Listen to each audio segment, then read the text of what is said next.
Alright, so we've got the fuse panel removed, still working back, so got most of the wiring harness disconnected here, doing good. I'm about to take the windshield wipers off, which they have a little plastic cap.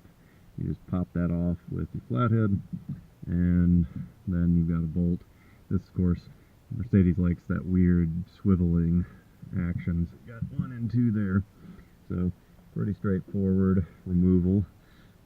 And this here, this piece is held on just by, it looks like a screw, but it's actually just a tab, one of those body point tabs. So pretty straightforward removal. Shouldn't take anything weird to get the windshield wipers off. And just kind of working my way back this way. I'm going to start next on the master cylinder here. You got your brake booster, master cylinder. All of this looks very new, so it might have been replaced somewhat recently because the master cylinder looks brand new. So that'll be a real nice part to get off. So doing good so far. So working on pulling the master cylinder here. There are 2. One here and one here on the bottom left back there. Got to put an extension on your socket, 13mm, very typical, and that's all that's holding that in there. So that, and then pulling these off, the lines, the hard lines.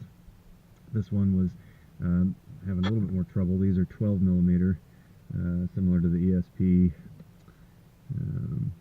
But otherwise not terribly hard to do, just a little bit difficult to get to those bolts, and still got to worry about that one just because it's rather tight quarters, but otherwise pretty straightforward. So here we have the master brake cylinder removed from the brake booster, and I've got this long trim piece off. Again, it was just held in by tabs, but if you are taking it out, you do have to remove the windshield wipers, which are not hard to get off. Otherwise, that was a pretty straightforward operation. Also, the grill that goes over the air intake for the cabin, if you're taking this off, you'll note that you have these wide spaces here. That's where you stick your flat blade, and that's where all the tabs are. So they're indicating where the tabs are, so that was very easy to pull off without any problem. This is a good piece, kind of crusty, but all the rubber's good and there's no breakage. So that'll be a nice piece to list. Now we can get into the guts behind here.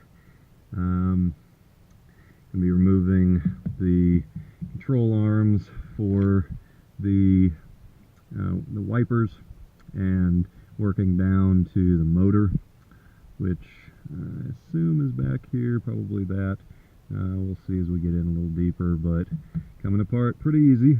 Really not a hard thing. Again, all these German cars are very well organized, so as long as you follow, you know, the basic procedures, and you look for those indicators like those tabbed holes where the engineers try to make it so that it is straightforward in disassembly. That saves everybody time and money. Excellent design.